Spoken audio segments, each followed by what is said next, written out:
आइए आपको ये दर्द भरी कहानी जो 16 नवंबर 2025 को महाराष्ट्र के छोटे से गांव डोंगराले की कहानी है। समोराना त्याला आम्ही फाशी देऊन उसे सजा नहीं मिलेगी तो हम किन्नर समाज यहाँ पर जान दे देंगे। शाम करीब 7:30 पर एक 3 साल की छोटी सी बच्ची की लाश मिलती है, जिसे देखने पर साफ साफ दिख रहा था कि हैवान ने इस छोटी सी बच्ची का किस तरह से अपना शिकार बनाया है। आखिर इस 3 साल की बच्ची ने किसी का क्या बिगाड़ा था जो इसको ऐसी सजा मिली, ये बताने के लिए आपको इस तारीख से 1 महीने पहले ले चलता हूँ। डोंगराले गांव में खासकर परिवार ऐसे रहते हैं जो दिहाड़ी मंजूरी ही करते हैं। कुछ ऐसे ही परिवार होंगे जो अपना बिजनेस या कोई बड़ी नौकरी करते होंगे। इसी गांव में एक परिवार रहता है जिसमें 3 साल की बच्ची यदन्या रहती थी। उसकी छोटी बहन थी लगभग 1 साल की।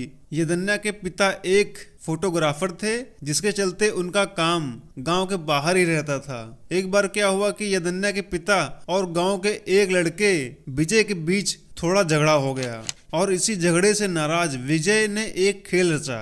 24 साल का विजय खैरनार के मन में शैतानी फितूर सवार हो गया। बदले की आग में जल रहे विजय ने बहला फुसलाकर बच्ची को 16 नवंबर 2025 को चॉकलेट खिलाने के बहाने ले गया।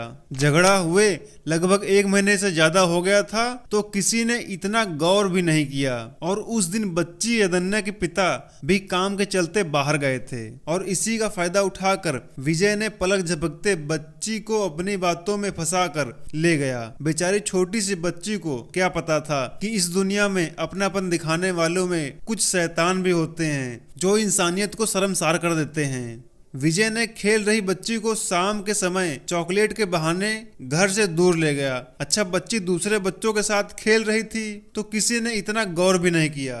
जब शाम होने लगी तो बच्ची की माँ और उसके घर वालों को बच्ची के घर में ना होने का एहसास हुआ, तो फिर पड़ोस में पूछा, वहां भी नहीं। अच्छा, गांव में छोटी सी भी कोई बात हो जाती है तो पूरे गांव में पलक झपकते ही बात फैल जाती है। तो बच्ची के गुम होने की बात गांव में आग की तरह फैल गई। आस पड़ोस के सभी लोग बच्ची को खोजने में लग गए। नवंबर के समय में अंधेरा भी जल्दी होने लगता है। गांव में सीसीटीवी तो कहीं लगे नहीं रहते हैं कि उसमें देख सुन के बच्ची को खोजा जाए। गांव के सभी जगह लाइट भी प्रॉपर नहीं रहती है। अच्छा, घर से 300 मीटर दूर एक मोबाइल टावर लगा था। बच्ची को खोजते खोजते कुछ लोग वहां पहुंच जाते हैं। आप लोगों ने देखा होगा कि मोबाइल टावर के नीचे बीटीएस रूम बने होते हैं और सफाई के न चलते उन रूमों के आसपास थोड़ा बहुत जंगल भी रहता है और उसी जंगल में बच्ची की लाश मिलती है। उसके शरीर पर कई गहरे चोट के निशान थे।